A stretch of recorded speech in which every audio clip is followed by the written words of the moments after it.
Okay, welcome back once again to all my dear students. આજે video number 7 જેમાં આપણે discuss કરીશું કે રાસાયણિક સંયોગીકરણના નિયમો, બરોબર? પણ એ પહેલા આપણે વિડિયો નંબર 5 અને વિડિયો નંબર 6 માં જે એસાઇનમેન્ટ આપ્યું હતું એનું પહેલા તો આપણે સોલ્યુશન જોઈશું, બરોબર? તો આજે પહેલું તો આપણે વાત કરીએ વિડિયો નંબર 5 એટલે કે જે એસાઇનમેન્ટ નંબર 5 નું સોલ્યુશન પહેલા તો ડિસ્કસ કરીશું. સૌપ્રથમ આપણે બધાને ખબર છે કે અહીંયા પહેલો જ ક્વેશ્ચન આપણે પૂછવામાં આવ્યો કે નીચેના પૂર્વવર્ગોને તેમના ગુણક સાથે સરખાવો. નીચેના પૂર્વવર્ગોને તેમના ગુણક સાથે સરખાવો. Question number 1. દરેકનું ધ્યાન અહીંયા પહેલા અહીંયા આપ્યું છે પૂર્વવર્ગ અને અહીંયા તમને આપ્યું છે ગુણક, બરાબર? પહેલું આપ્યું છે માઇક્રો, બરાબર? ત્યારબાદ બીજું આપ્યું ડેકા, ત્રીજું આપણને આપ્યું મેગા, ચોથું આપણને આપ્યું ગીગા અને પાંચમું આપણને આપ્યું ફેમટો, બરાબર? ગુણક પહેલો ચલો 10 ની 6, 10 ની 9, 10 ની -6, 10 ની -15 અને 10, બરાબર? તો અહીંયા જોવાનું સરખાવાનું. ચલો માઇક્રો, અહીંયા મેં તમને કહ્યું હતું કે આ રીતે તમારે યાદ રાખવાનું છે, બરાબર? તો અહીંયા પહેલા માઇક્રો માટે કેટલા છે? 10 ની -6 એટલે અહીંયાથી 10 ની -6, બરાબર? પછી ડેકા માટે કેટલા છે? તો ડેકા જોવાનું આપણે કે ડેકા એટલે અહીંયા આવી તો 10, તો 10 એટલે ડેકા. મેગાની 10 ની 6 એટલે 10 ની 6. ગીગા માટે જી એટલે કેટલા? 10 ની 9 અને 10 ની 15 એટલે 10 ની -15 એટલે જેને કહીએ ફેમટો, બરાબર? તો આ થયું બેટા કે તેના પૂર્વવર્ગો. મેં તમને કહ્યું કે આ કમ્પલસરી તમારે યાદ રાખવાનું છે, ઓકે? એના પછી પ્રશ્ન નંબર 2 જેમાં પહેલું આપણને કહ્યું 1 કિલોમીટર બરાબર ખાલી જગ્યા મિલીમીટર, બરોબર છે? તો 1 કિલો એટલે કિલો જાય એટલે 1 ગુણ્યા 10 ની કિલો એ કેટલા છે? તો 10 ની 3 મીટર, બરોબર? અને 10 ની 3 તો છે જ અને માઈનસ મિલી સ્મોલ m જોઈ લેવાનું. 10 ની -3 કેટલા છે? -3. તો 10 ની 3 + 3 3 + 3 એટલે 6. તો 10 ની કેટલી ઘાત આવી? 6 mm, ઓકે? આ પહેલો ક્વેશ્ચન હતો, વેરીફાઈ કરી લેજો. સેકન્ડ, બીજું આપણને આપેલું છે અહીંયા કે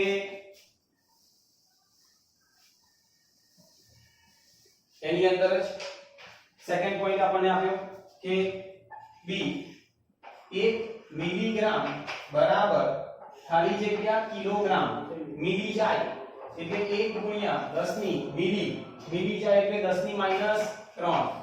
હવે 10 ની -3 માઈનસ મૂકવાના, મેં તમને કહ્યું કિલો લાવવાના છે તો કિલો લાવવાના હોય તો 10 ની 3 એટલે 3 એટલે 10 ની માઈનસ પ્લસ 3 ને 3 6 એટલે 10 ની -6 કિલોગ્રામ. ક્લિયર? એ રીતે ત્રીજું આપણને આપ્યું 1 મિલીલીટર બરાબર ખાલી જગ્યા લીટર. મિલી જાય ખાલી લીટરમાં નાવાનું, મિલી જાય એટલે જોવાનું મિલી એટલે -3 એટલે 10 ની -3 લીટર, બરાબર? ચલો next B 0.01 nanometre equals to dash micrometre. ચલો પહેલા શું કરશો? આને સિમ્પલ વે થી કન્વર્ટ કરો. 1 ગુણ્યા 10 ની -2 નેનોમીટર. 10 ની -2 છે, નેનો જાય. ચલો નેનો એ શું છે? તો -9, તો -9, બરાબર? તો 10 ની -11, 10 ની -11 શું આયા? મીટર, બરાબર? માઇક્રો લાવવાનું, પહેલા માઈનસ લખી દેવાના, -6, ઓકે? તો 10 ની -11 માઈનસ પ્લસ 6 પ્લસ માઈનસ એટલે 10 ની -5, બરાબર છે? 10 ની -5 માઇક્રોમીટર. જોઈ લેજો એક વખત. ચલો ઓકે, નેક્સ્ટ ઈ જેમાં આપણને આપેલું છે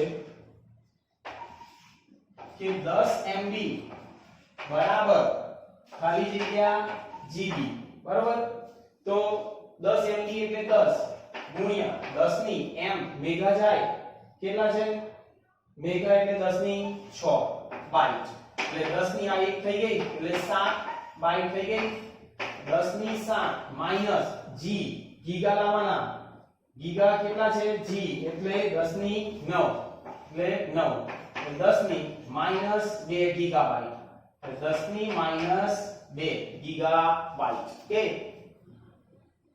બરાબર તો અહીંયા ક્વેશ્ચન નંબર 2 કમ્પ્લીટ એના પછીનો ક્વેશ્ચન આપણને આપ્યો ચલો જોઈ લઈએ ક્વેશ્ચન નંબર 3 જેમાં આપણને કહ્યું 343 કેલ્વિન તાપમાન બરાબર ખાલી જગ્યા ડિગ્રી ફેરનહીટ એવું પૂછેલું છે મેં તમને કહ્યું કે બે કન્વર્ઝન તમને ખબર હોવી જોઈએ એક ડિગ્રી ફેરનહીટ બરાબર 9/5 ડિગ્રી સેલ્સિયસ વત્તા 32 અને કેલ્વિન બરાબર ડિગ્રી સેલ્સિયસ વત્તા 273 બરાબર છે તો આપણે પહેલા તો કેલ્વિન માંથી ડિગ્રી ફેરનહીટ તો કેલ્વિન માં ડિગ્રી સેલ્સિયસ માં કન્વર્ટ કરીએ તો આપણે એવું કહીએ ડિગ્રી સેલ્સિયસ બરાબર કેલ્વિન ઓછા 273 કેલ્વિન 343 ઓછા 273 બરોબર તો 343 છે ને યસ 343 માઈનસ 273 એટલે આ 0 અહીંયા 214 એટલે 70 તો અહીંયા આપણે એવું લખાય 70 ડિગ્રી સેલ્સિયસ બરોબર છે હવે એ 70 ડિગ્રી સેલ્સિયસ અહીંયા મૂકો એટલે ડિગ્રી ફેરનહીટ બરાબર 9/5 ડિગ્રી સેલ્સિયસ વત્તા 32 ચલો 9/5 ગુણ્યા 70 વત્તા 32 5 એકા 5 2 એટલે 5 4 20 બરોબર 9 ગુણ્યા 14 વત્તા 32 એટલે 14 9 36 9 10 11 ને 12 126 એટલે 126 વત્તા 32 તો વત્તા 32 કરો એટલે 8 5 અને 1 તો 158 ડિગ્રી ફેરનહીટ થાય બરોબર જોઈ લો એક વખત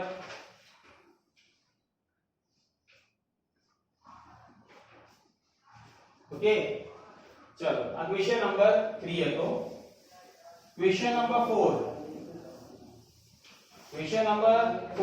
એવું કહ્યું ઘનતાનો SI એકમ પહેલો આપ્યો ક્વેશ્ચન નંબર 4 માં a ઘનતા બરાબર દળ ભાગ્યા કદ દળ એટલે કિલોગ્રામ કદ એટલે મીટરનો ક્યુબ ઓર કરીને લખાય કિલોગ્રામ ઇન્ટુ મીટર માઈનસ 3 ખાલી જગ્યા ડિગ્રી સેલ્સિયસ તાપમાને બે એકમ ડિગ્રી સેલ્સિયસ અને ડિગ્રી ફેરનહીટ ના મૂલ્ય સમાન થાય વિડિયોની અંદર સમજાવ્યું છે કે માઈનસ b માં આન્સર આવે માઈનસ 40 ડિગ્રી સેલ્સિયસ હોય તાપમાન તો ડિગ્રી સેલ્સિયસ અને ડિગ્રી ફેરનહીટ કેવું થશે સરખું દ્રવ્યના જથ્થાનો SI એકમ c કયો આવે બેટા તો મોલ d બરાબર જ્યોતની તીવ્રતાની રાશિની સંજ્ઞા IB અને SI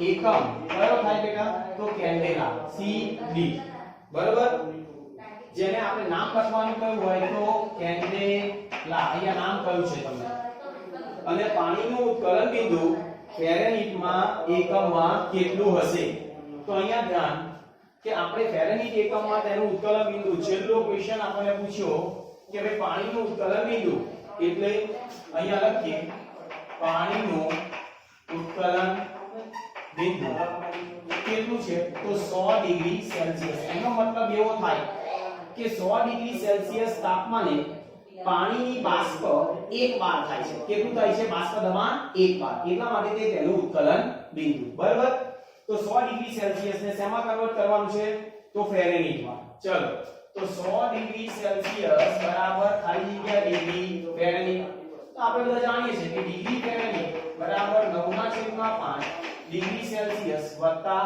32 તો 9/5 ગુણ્યા 100 વત્તા 32 5 દુ 10 બરોબર 9 દુ 18 180 + 32 એટલે 2 8 9 10 ને 11 ને 2 ડિગ્રી ફેરનહીટ સમજી ગયા ખ્યાલ આવી ગયો 212 ડિગ્રી ફેરનહીટ બરોબર તો આ રીતે બધા જ એસાઇનમેન્ટ નંબર 5 ના બધા જ ઇક્વેશન હતા એનું આપણે સોલ્યુશન જોયું હવે આપણે વાત કરીશું એસાઇનમેન્ટ નંબર 6 કે ચલો જોઈ લઈએ એક વખત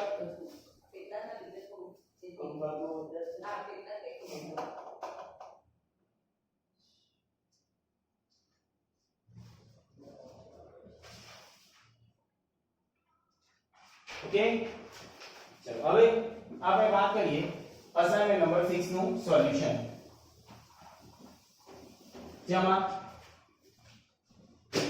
પહેલો ક્વેશ્ચન આપણને કયો નીચે આપેલા સંયોજનના દરેક તત્વના ટકાવાર દરથી ટકાવાર પ્રમાણ આપણે ખબર છે ક્વેશ્ચન નંબર 1 દરથી ટકાવાર બરાબર તત્વની સંખ્યા ગુણ્યા પરમાણુ ભાર ભાગ્યા મૂળ દર અને ગુણ્યા 100 બરાબર તો પહેલું આપણને આપ્યું C6H12O6 પહેલા તો એનો ગ્લુકોઝ છે એનો મોલર દર મારે શોધવું પડે તો મોલર દર તો કેટલા આવશે 6 ગુણ્યા કાર્બન વત્તા 12 ગુણ્યા હાઇડ્રોજન વત્તા 6 ગુણ્યા ઓક્સિજન બરાબર તો 6 ગુણ્યા કાર્બન નો 12 હાઇડ્રોજન નો 1 અને ઓક્સિજન ના 16 બરાબર 12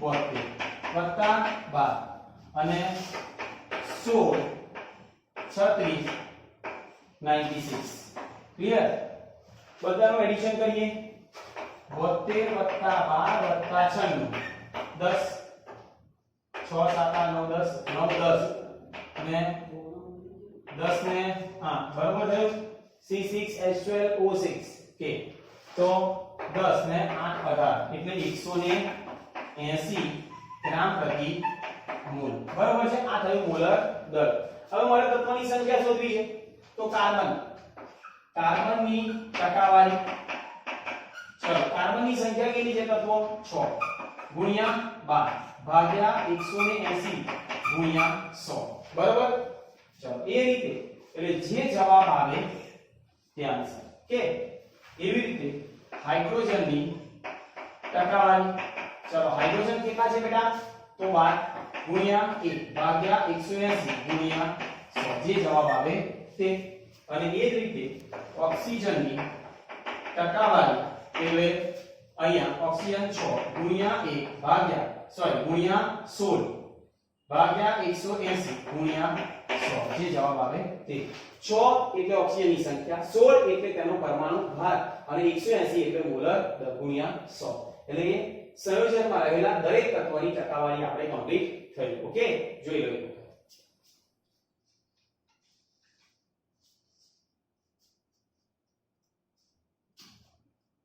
ક્લિયર હવે એના પછી આપણને આપ્યું કે એક ટકાવાર પ્રમાણ આપેલું હોય અને એના ઉપરથી આપણે શોધવાનું છે આણ્વીય સૂત્ર અને પ્રમાણસૂચક સૂત્ર બરાબર જોઈએ ક્વેશ્ચન નંબર 2 જેમાં પહેલું એક કાર્બનિક પદાર્થમાં કાર્બન હાઇડ્રોજન ઓક્સિજન એટલે તત્વોની સંજ્ઞા લઈ લો ચલો શું છે કાર્બન હાઇડ્રોજન અને ઓક્સિજન ટકાવાર પ્રમાણ ટકાવારી આપેલી છે કાર્બનની કેટલી આપી 54.55 ઓક્સિજનની આપી સોરી કાર્બન હાઇડ્રોજનની આપી 9.06% બરાબર અને ઓક્સિજનની આપી 36.39% બરાબર હવે તેનું પ્રમાણસૂચક સૂત્ર આપણે શોધવાનું છે તો સૌપ્રથમ તો પરમાણુ ભાર ચલો કાર્બનનો 12 આનો હાઇડ્રોજનનો ગ્રામમાં આનો 1 અને આના 16 અહીંયા ગુણોત્તર કરવાનું હોય 54.55 ભાગ્યા 12 9.06 ભાગ્યા 1 અને 36.39 ભાગ્યા 16 બરાબર હવે આનો ગુણોત્તર આપણે જોઈએ તો તો ગુણોત્તર મારે કરવાનો હોય તો આની અંદર આપણે ચલો સાદા પૂર્ણાંક સંખ્યામાં મારે લખવાનું હોય તો કેટલો થશે જોઈ લો કેલ્ક્યુલેશન કરો જાતે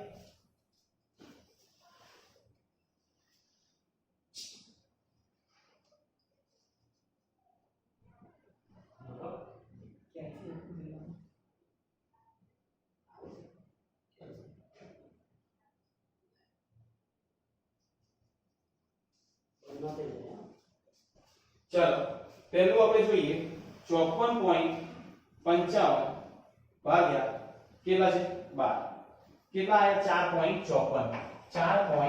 4.54 બરોબર બીજું આપણને આપ્યું 9.06 અને ત્રીજું 36.39 ભાગ્યા કેટલા થશે 16 એટલે 2.27 હવે નાનો ગુણોત્તર એટલે કે નાના એના વડે આપણે ભાગવાના છે तो सादो गुणोत्तर તમે જો 4.54 ભાગ્યા 2.27 કરો તો 4.54 ભાગ્યા 2.27 એટલે કેટલા આયા 2 9.06 ભાગ્યા 2.27 એટલે 9.06 ભાગ્યા 2.27 એટલે કેટલા આયા 3.99 એટલે 4 અને 2.27 ભાગ્યા 2.27 એટલે જવાબ આવ્યો 1 જે નાનો આવ્યો હોય ગુણોત્તર એના વડે બધાને ભાગી કાઢો બરાબર એટલે પ્રમાણ સૂચક સૂત્ર આપણે મળ્યું પ્રમાણ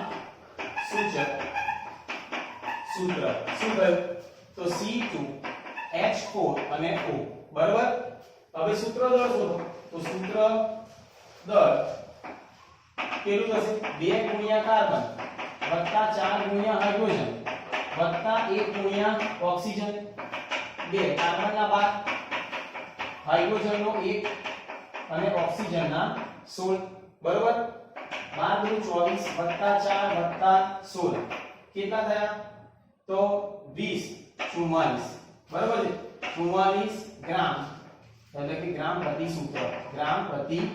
સૂત્ર બરોબર કે હવે ગુણક શોધો તો ગુણક બરાબર શું આવશે તો મોલર દર ભાગ્યા સૂત્ર દર ચલો મોલર દર આપણને આપ્યું 81 ગ્રામ પ્રતિ મોલ અને સૂત્ર દર આપણને આપ્યું 44 ગ્રામ પ્રતિ સૂત્ર બરોબર 44 ગયા ગુણક આપણને મળ્યો 2 તો હવે આપણે કહીએ પ્રમાણ સૂચક સૂત્ર સોરી આણ્વીય સૂત્ર બરાબર ગુણક ગુણ્યા પ્રમાણ સૂચક સૂત્ર બરાબર ગુણક આપણને મળે 2 અને પ્રમાણ સૂચક સૂત્ર કેટલું છે C2H4 અને O જેને આપણે લખાય C4H8 અને O2 સમજી ગયા આ થયું તેનું આણ્વીય સૂત્ર ખબર હોવી જોઈએ પહેલા શું શોધવાનું બેટા તો આ રીતે તત્વની સંખ્યા લખો ટકાવારી લખો પછી પરમાણુ ભાર એને ગુણોત્તર લખો ગુણોત્તર લખ્યા પછી સાદો ગુણોત્તર 2 4 અને 6 પૂર્ણાંક સંખ્યામાં લખવાનું એ મળે એટલે પ્રમાણ સૂચક સૂત્ર મળી ગયું સૂત્ર મળે એટલે સૂત્ર દર શોધો સૂત્ર દર પછી ગુણક એટલે શું મોલર દર ભાગ્યા સૂત્ર દર મોલર દર આપણને આપેલું હશે કેટલું 81 ગ્રામ પ્રતિ મોલ ભાગ્યા 44 ભાગી કાઢો એટલે કેટલા ગુણક 2 એટલે આણ્વીય સૂત્ર બરાબર ગુણક ગુણ્યા પ્રમાણ સૂચક સૂત્ર તો 2 વડે ગુણો એટલે તમને શું મળ્યું આ આણ્વીય સૂત્ર બરાબર તો આ રીતે આપણે આનું સોલ્યુશન કરવાનું ઓકે તો જોઈ લો એક વખત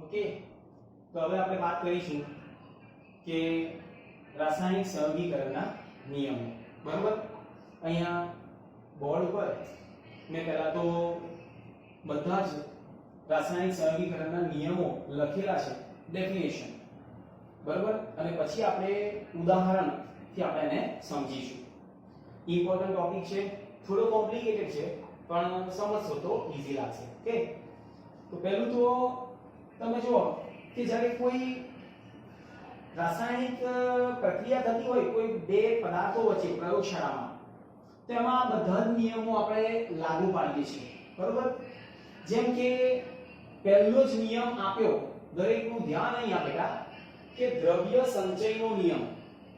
દ્રવ્ય સંચયનો નિયમ એન્ટોની લેવોઝિયરે આપ્યો તો. કોણે આપ્યો? એન્ટોની લેવોઝિયરે, ઘણા વર્ષો પહેલા. અને ત્યાં કહ્યું કે દ્રવ્યનું સર્જન કે વિનાશ શક્ય નથી. અહીંયા લખેલું છે કે દ્રવ્યનું સર્જન કે વિનાશ શક્ય નથી. શેના ઉપરથી તેણે આ સાબિત કર્યું? તો તેણે દહન પ્રક્રિયાઓનો કાળજીપૂર્વક અભ્યાસ કર્યો અને તેના ઉપરથી તેને નક્કી કરવામાં આવ્યું કે દ્રવ્યનું સર્જન કે વિનાશ શક્ય નથી. કોણે નક્કી કર્યું બેટા? એન્ટોની લેવોઝિયર. એના એક્ઝામ્પલ હું તમને આપું છું, પણ જ્યારે આ નોટ ડાઉન કરો તો ખાલી આ નિયમ લખો, બરાબર? દ્રવ્યનું સર્જન કે વિનાશ શક્ય નથી, અને એના પછી થોડી જગ્યા છોડી દો. એક્ઝામ્પલ હું તમને પછી સમજાવું છું બધાને. અને એવું કહીએ કે આ દ્રવ્ય સંચયનો નિયમ એવું કહેવાય કે જ્યારે કોઈ પણ બે પ્રક્રિયા એકબીજા સાથે પ્રક્રિયા કરે અને નિપજમાં રૂપાંતર થાય ને, તો જેટલું પ્રક્રિયકનું દળ હોય એટલું જ નિપજનું દળ હોય. જેમ કે પ્રક્રિયક છે, એક પ્રક્રિયક 5 ગ્રામ અને બીજો 5 ગ્રામ, તો 5 + 5 તો નિપજ કેટલું મળે? 10 ગ્રામ. એ આ નિયમ કહે છે, દ્રવ્ય સંચયનો નિયમ. બરાબર? બીજો નિયમ બેટા આપણને આપ્યો કે નિશ્ચિત સંરચનાનો નિયમ. નિશ્ચિત સંરચનાનો નિયમ કોણે આપ્યો? તો અહીંયા વૈજ્ઞાનિકનું નામ લખ્યું બેટા, જોસેફ પ્રાઉસે. કોણે આપ્યો? જોસેફ પ્રાઉસ. તેને શું કહ્યું કે કોઈ પણ સંયોજનમાં રહેલા તત્વોનું દળ કેવું હોય છે? નિશ્ચિત હોય છે.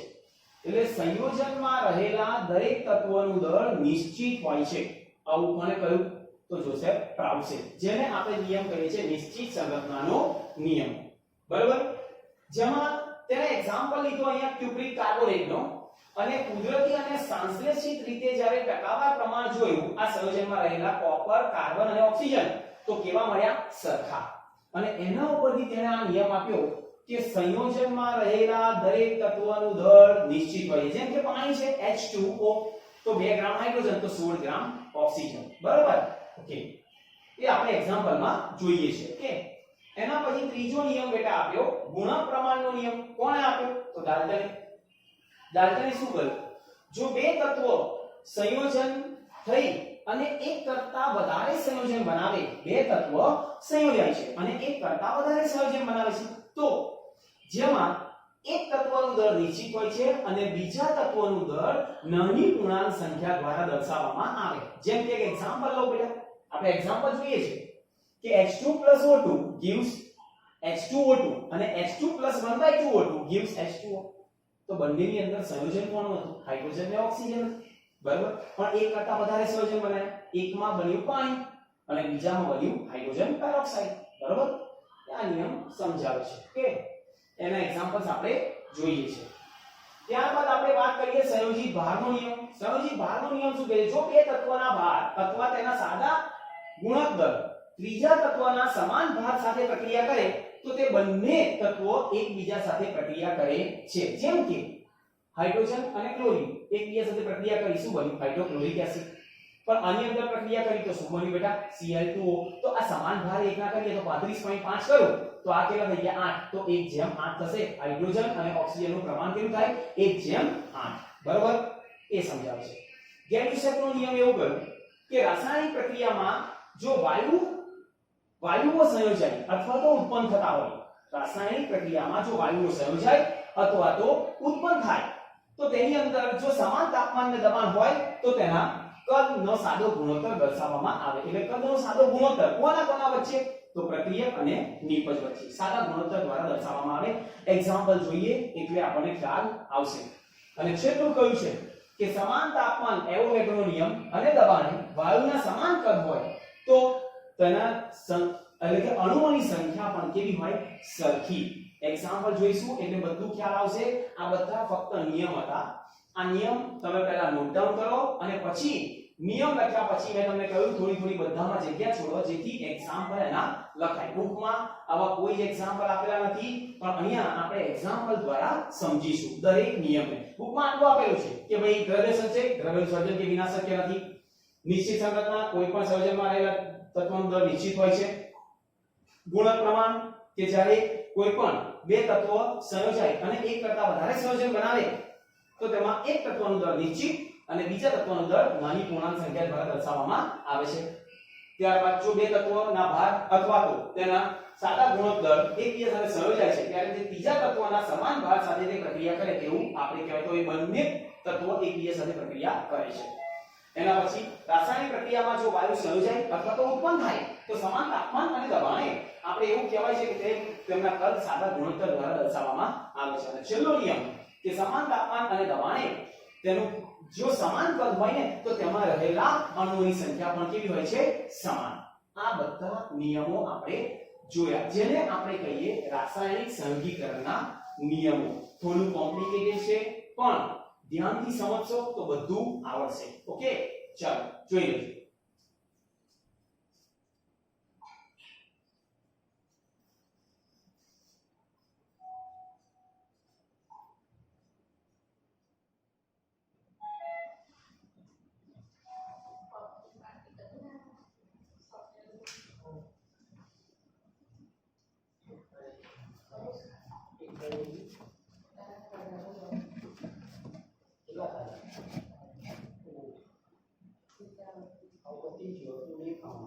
ઓકે, ચાલો હવે આપણે બધા નિયમો વન બાય વન જોઈશું. પહેલો નિયમ દ્રવ્ય સંચયનો નિયમ.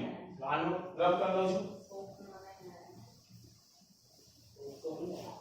ધ્યાન આપજો એક્ઝામ્પલ સાથે.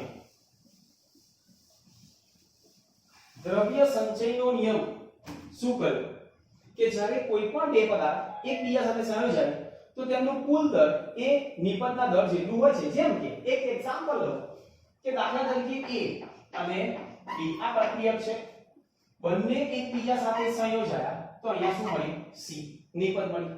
તો આનું દળ જો 10 ગ્રામ હોય અને આનું પણ 10 ગ્રામ હોય તો નિપજ કેટલું મળે? 20 ગ્રામ. આ એક નિયમ આપ્યો, બરાબર? નિયમ છે જેને આપણે કહીએ દળ સંચય અથવા તો દ્રવ્ય સંચયનો નિયમ. એક્ઝામ્પલ લઈએ કે 1.5 ગ્રામ ઇથેનનું સંપૂર્ણ દહન થતા એક એક્ઝામ્પલ કે 1.5 ગ્રામ C2H6 નું સંપૂર્ણ દહન થતા શું મળશે? તો 4.4 ગ્રામ કાર્બન ડાયોક્સાઇડ અને 2.7 ગ્રામ પાણી બને છે.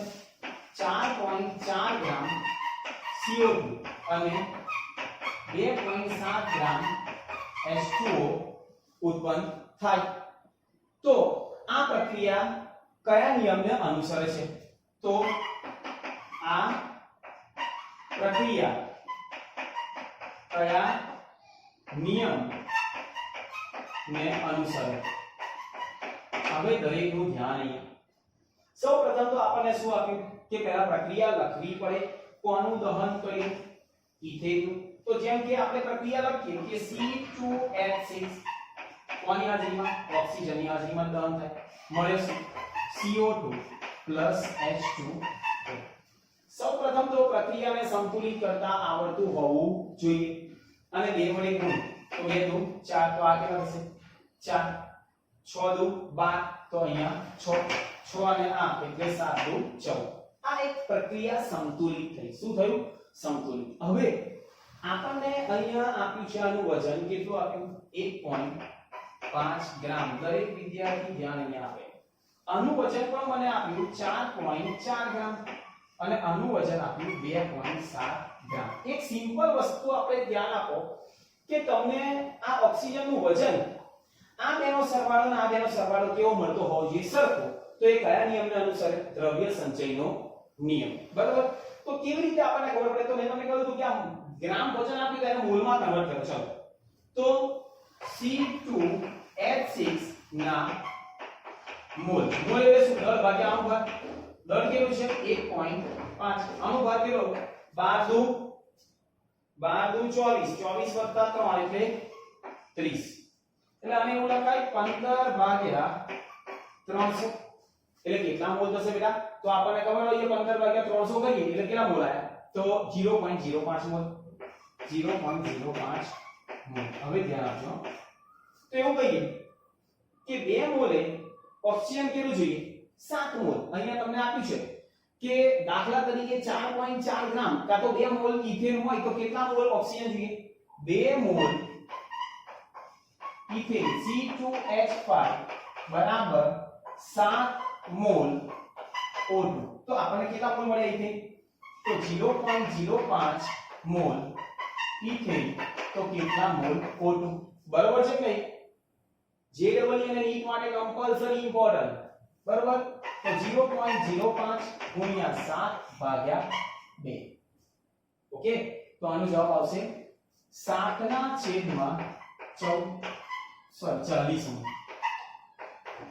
બરાબર 7 ના છેદમાં 40 મોલ તો આપણને ખબર છે હવે દર શોધવાનું તો મોલ બરાબર દર ભાગ્યા અણુ ભાર ચલો કોનું દર શોધવાનું ઓક્સિજન તો મોલ કેટલા મળ્યા 7 ના છેદમાં 40 બરાબર દર એટલે x અને અણુ ભાર O2 છે O2 એટલે 16 દુને 32 એટલે x બરાબર 7 ના છેદમાં 40 ગુણ્યા 32 બરાબર એટલે જે જવાબ આવે તે આનો જવાબ આઈ થિંક સમવોટ 5.6 ગ્રામ જોઈ લો હવે આ 5.6 આવ્યું 5.6 ગ્રામ તો આ બેનો સરવાળો આ બેનો સરવાળો કેવો આવશે સરખો અને એના ઉપરથી આપણે એવું કહી શકીએ કે કયા નિયમને અનુસરે છે દ્રવ્ય સંચયનો નિયમ એનો મતલબ એવો થાય કે પ્રક્રિયક જ્યારે પ્રક્રિયા કરે તો એ સંપૂર્ણપણે જ્યારે નિપજમાં રૂપાંતર થાય તો પ્રક્રિયક અને નિપજ બંનેનું દર કેવું હોય છે સરખું અને એ કયા નિયમને અનુસરે દ્રવ્ય સંચયનો નિયમ આ સિમ્પલ એક એક્ઝામ્પલ આ JEE નીટ રિલેટેડ એક્ઝામ્પલ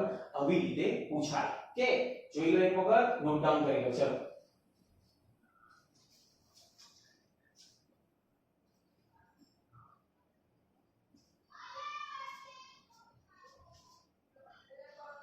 ચલો કે એના પછી આપણે બીજો નિયમ જોઈએ સેકન્ડ નિયમ જેને કહ્યું નિશ્ચિત પ્રમાણનો નિયમ સેકન્ડ નિશ્ચિત પ્રમાણનો નિયમ નિશ્ચિત દળનો નિયમ નિશ્ચિત પ્રમાણનો નિયમ એવું કહ્યું કે જ્યારે કોઈ પણ તત્વો એકબીજા સાથે સંયોજાય તો તેમાં સંયોજનમાં રહેલા દરેક તત્વનું દળ કેવું હોય છે નિશ્ચિત સંયોજનમાં રહેલા દરેક તત્વનું દળ નિશ્ચિત જેમ કે એક એક્ઝામ્પલ લો કે એક દરિયાનું પાણી છે બરાબર એક પાણી છે આપણે કહીએ વરસાદનું પાણી અને એક ટાંકીનું પાણી ચાલો ઓકે હવે આ ત્રણેયની અંદર પાણી છે તો પાણી છે તો કોનું પ્રમાણ પાણીનું આણ્વીય સૂત્ર તો બધાને ખબર છે H2O અને H2O બરાબર તો અહીંયા હાઇડ્રોજન અને ઓક્સિજન હાઇડ્રોજન અને ઓક્સિજન હાઇડ્રોજન અને ઓક્સિજન હાઇડ્રોજન કેટલા ગ્રામ 2 ગ્રામ તો ઓક્સિજન 16 અહીંયા પણ 2 અને 16 એનો મતલબ એવો થાય સાદો ગુણોત્તર 1:8 1:8 અને 1:8 પાણી ગમે તે હોય પણ સંયોજનમાં રહેલા દરેક તત્વનું દળ કેવું હોય નિશ્ચિત આ એક્ઝામ્પલ લીધો તમે જોઈએ બરાબર જેમ કે બીજો એક એક્ઝામ્પલ લઈએ આપણે કે કોઈ પણ એક એક્ઝામ્પલ કે 0.243 કોઈ પણ એક એક્ઝામ્પલ લઈએ દાખલા તરીકે ચલો બીજો એક્ઝામ્પલ લઈએ 0.243 ગ્રામ મેગ્નેશિયમ ઓક્સિજનની હાજરીમાં દહન થતા ઓક્સિજનની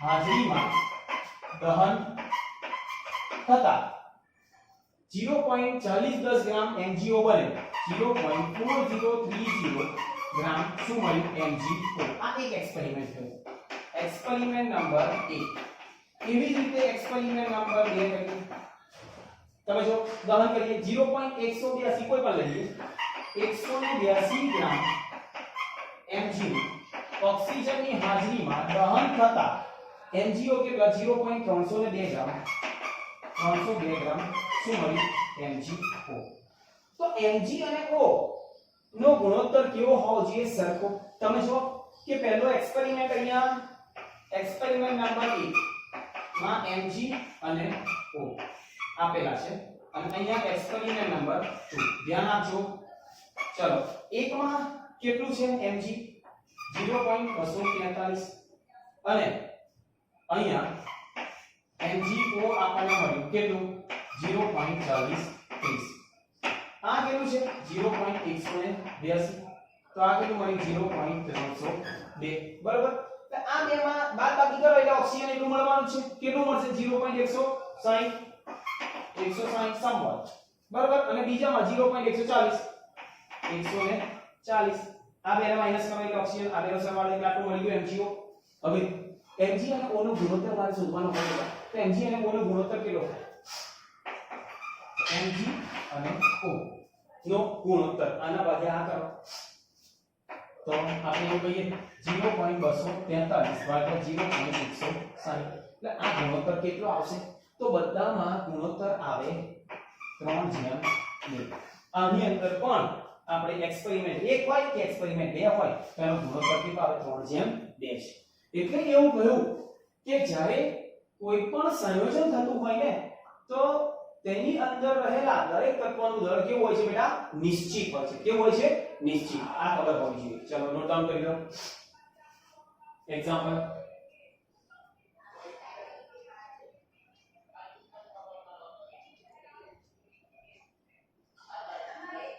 ચલો નેક્સ્ટ હવે આપણે વાત કરીએ ત્રીજો નિયમ જેમાં કહ્યું ગુણક પ્રમાણનો નિયમ ત્રીજો ગુણક પ્રમાણનો નિયમ હવે ધ્યાન આપજો ગુણક પ્રમાણનો નિયમ એવું કહ્યું કે જો બે તત્વો એકબીજા સાથે સંયોજાય અને તે એક કરતા વધારે સંયોજન બનાવે જેમાં એક તત્વનું દળ નિશ્ચિત અને બીજા તત્વનું દળ નાની પૂર્ણાંક સંખ્યા દ્વારા દર્શાવવામાં આવે જેમ કે એક્ઝામ્પલ લીધો બેટા કે H2 plus O2 1/2 O2 gives H2O અને H2 plus O2 gives H2O2 તો આને આ તત્વનું દળ કેવું છે નિશ્ચિત અને આનું કેટલું થશે 1/16 એટલે 16 ગ્રામ થવાનું તો આ કેટલા થવાના 32 તો આ કેટલા થયા 18 ગ્રામ તો આ 16 દુ 32 ને 2 34 ગ્રામ ખબર પડી બે તત્વો છે સરખા એક કરતા વધારે સંયોજન આ પાણી અને આ પેરોક્સાઇડ એક તત્વનું દળ નિશ્ચિત બીજા તત્વનું દળ નાની પૂર્ણાંક સંખ્યા દ્વારા દર્શાવવામાં આવે છે બરાબર એટલે 1:2 જેમ કે બીજા એક્ઝામ્પલ લઈએ આપણે જેમ કે ચાલો નાઇટ્રોજન અને ઓક્સિજન આ બંને એકબીજા સાથે સંયોજાય તો સંયોજન અહીંયા બન્યું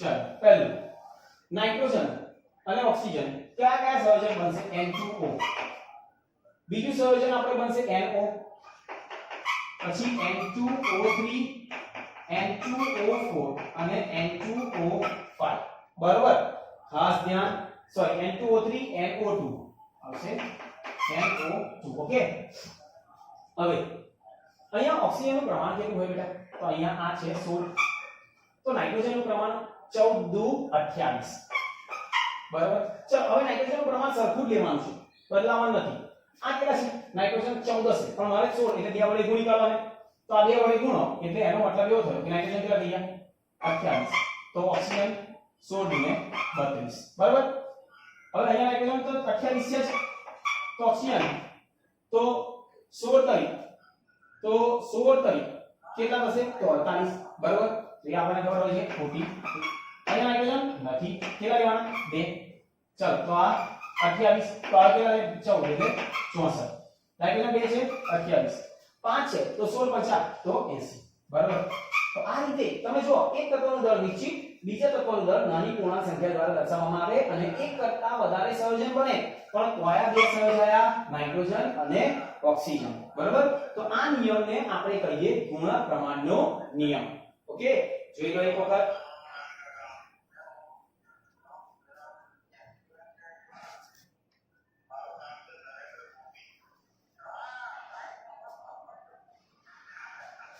સંયોજિત ભાગનો નિયમ તો આપણે એક્ઝામ્પલ જોયો તો H+Cl અને Cl2+O ઓકે હવે આપણે વાત કરીએ ગેલ્યુસેકનો નિયમ બરાબર કોના નિયમની વાત કરીશું આપણે ગેલ્યુસેકનો નિયમ જોઈએ આપણે ગેલ્યુસેકનો નિયમ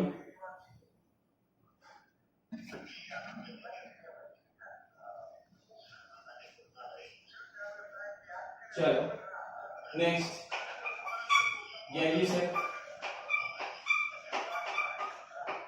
નો નિયમ બરાબર એમાં કહ્યું કે સમાન તાપમાન અને દબાણ દાખલા તરીકે કદ ઉપર આધાર રાખે જેમ કે H2 Cl2 હું અહીંયા લખું છું એક્ઝામ્પલ કે H2 ગેસ વાયુ રૂપ હોય હો Cl2 ગેસ અને નિપજ કોણ કેવા બને HCl કેવા છે વાયુ તો હંમેશા યાદ રાખો કે જે આનો સહગુણક હોય ને એ એનું કદ હોય આનો સહગુણક કેટલો 1 એટલે એનું કદ 1 કદ આનું પણ 1 કદ બરાબર અને આનું કેટલું કદ થશે 2 કદ ઓકે સમજી ગયા જેમ કે એક સિમ્પલ એક્ઝામ્પલ લઉં કે દાખલા તરીકે કદ એટલે આ 20 ml હોય તો આ પણ 20 ml તો આ 1 કદ છે એટલે આ કેટલું થવાનું 2 * 20 એટલે 40 ml સમજી ગયા ખ્યાલ આવી ગયો એના એક્ઝામ્પલ લઈએ આપણે દાખલા તરીકે 100 મિલી મિથેનનું દહન થતા CO2 અને H2O મળે છે એક્ઝામ્પલ ચાલો 100 મિલી CH4 નું દહન થતા શું મળશે CO2 અને H2O મળે બરાબર તો કેટલું O2 જોઈશે અને કેટલું CO2 બનશે તો કેટલા પ્રમાણમાં ઓક્સિજન જોઈશે અને કેટલું CO2 ઉત્પન્ન થશે કેટલા ગ્રામ CO2 ઉત્પન્ન થશે ચાલો એક પ્રક્રિયા છે ધ્યાન આપજો જેમ કે મિથેનનું દહન કરવાનું છે કોની હાજરીમાં બેટા ઓક્સિજનની હાજરીમાં દહન થાય મળે શું CO2 H2O અહીંયા ઉષ્મા એટલે હીટ ઉત્પન્ન થશે બરાબર હવે અહીંયા આપણે જોઈએ બેલેન્સ કરવાનું છે તો આ કેટલા મોલ લેવા આપણે 2 તો અહીંયા પણ 2 ક્લિયર આ બેલેન્સ થઈ ગયું ઓકે તો આપણે એવું કહીએ કે આ કદ કેટલું છે આ 1 કદ આ 2 કદ આ 1 કદ અને આ 2 કદ ઓકે ક્લિયર આ એક થઈ ગયું તો દાખલા તરીકે આ કેટલા આનું કેટલું મિલી હતું તો 100 મિલી હોય બેટા ધ્યાન આપજો તો આ 2 કદ છે એટલે 200 મિલી થવાનું 200 મિલી ઓક્સિજનની જરૂર પડશે તો આ કેટલું કદ છે ઓક્સિજન કાર્બન ડાયોક્સાઇડ ઉત્પન્ન થશે તો એક કદ એટલે આપણે એવું કહેવાય કે 100 મિલી શું ઉત્પન્ન થયું કાર્બન ડાયોક્સાઇડ અને કેટલું ઓક્સિજન જોઈશે તો 200 મિલી કે જોઈ લો એક વખત ખબર હોવી જોઈએ ક્લિયર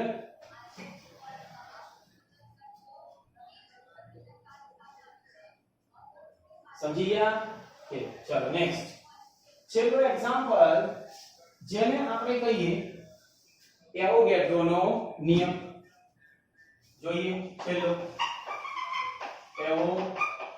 એવોગેડ્રોનો નિયમ સમાન તાપમાન અને દબાણે જો કદ સમાન હોય તો તેમાં રહેલા અણુઓની સંખ્યા પણ સમાન બરાબર જેમ કે એક એક્ઝામ્પલ લો એક્ઝામ્પલ ચલો આ એક પાત્ર લીધું બરાબર એક પાત્ર છે એની અંદર આપણે વાયુ ભરેલો છે કયો વાયુ છે ચલો એમોનિયા ભરેલો છે NH3 વાયુ ભરેલો છે અને જો પાત્રનું કદ 100 મિલી હોય તો તેમાં આપણે એવું કહીએ કે તેમાં અણુઓ પણ કેટલા હશે અણુઓની સંખ્યા કેટલી થશે 100 જેટલું કદ એટલા અહીંયા બીજો કોઈ પણ વાયુ ભરું ને H2 વાયુ તો પણ કદ 100 મિલી તો અણુઓની સંખ્યા પણ 100 જેટલું કદ હોય એટલા જ અણુઓ હોય બીજું એક એક્ઝામ્પલ લઉં કે દાખલા તરીકે આની અંદર 100 મિલી લિક્વિડ લો તેની અંદર દાખલા તરીકે અણુઓની સંખ્યા છે ભાઈ અણુઓની સંખ્યા બરાબર આપણે x કોઈ પણ લઈ શકીએ બીજું એક્ઝામ્પલ લો કે 100 મિલી હું અહીંયા લઉં છું 100 મિલી CO2 વાયુ લીધો તો એની અંદર અણુઓની સંખ્યા તો કેટલી થવાની ભાઈ એના જેટલી થાય પણ જો એના કરતા હું એવું કહું કે 50 મિલી CO2 વાયુ લઉં તો કદ ઓછું થઈ ગયું અડધું તો અહીંયા અણુઓની સંખ્યા પણ અડધી થઈ જાય એટલે y ના છેદમાં 2 અણુઓની સંખ્યા એટલે આ એવોગેડ્રોનો નિયમ શું સમજાવે કે જેટલું કદ હોય ને એટલા જ અણુઓની સંખ્યા એ પછી ગમે તેવો વાયુ હોય બરોબર તો આ આપણને ખબર હોવી જોઈએ જો 100 મિલી હતું તો ભાઈ અણુઓની સંખ્યા હતી 100 મિલી હતું તો પણ એના જેટલા જ અણુઓની સંખ્યા પણ જો 50 મિલી થયું અડધું તો અણુઓની સંખ્યા પણ કેવી થઈ ગઈ અડધી બરોબર એટલે કદ એટલે અણુઓની સંખ્યા એ પાત્રના કદના સમપ્રમાણમાં હોય છે કે આ થયો એવોગેડ્રોનો નિયમ પણ કોની માટે વાયુ માટે કે તો આ આપણે ઘણા બધા નિયમો જોયા બધા જ નિયમો મોસ્ટ ઇમ્પોર્ટન્ટ બરોબર અને એના એક્ઝામ્પલ સાથે આપણને ખબર હોવી જોઈએ બાકી અધરવાઇઝ તો જો નિયમો યાદ રાખવા હોય તો ઈઝી પણ એના એક્ઝામ્પલ એ શું કહેવા માંગે છે પ્રક્રિયા જ્યારે થાય છે તો શું મળે છે આ બધું આપણને ખબર હોવી જોઈએ ઓકે તો જેડબલઈ અને નીટ ની અંદર આપણને ક્વેશ્ચન આવશે ઓકે તો આજના માટે આટલું ઇનફ ઓકે તો થેન્ક યુ વેરી મચ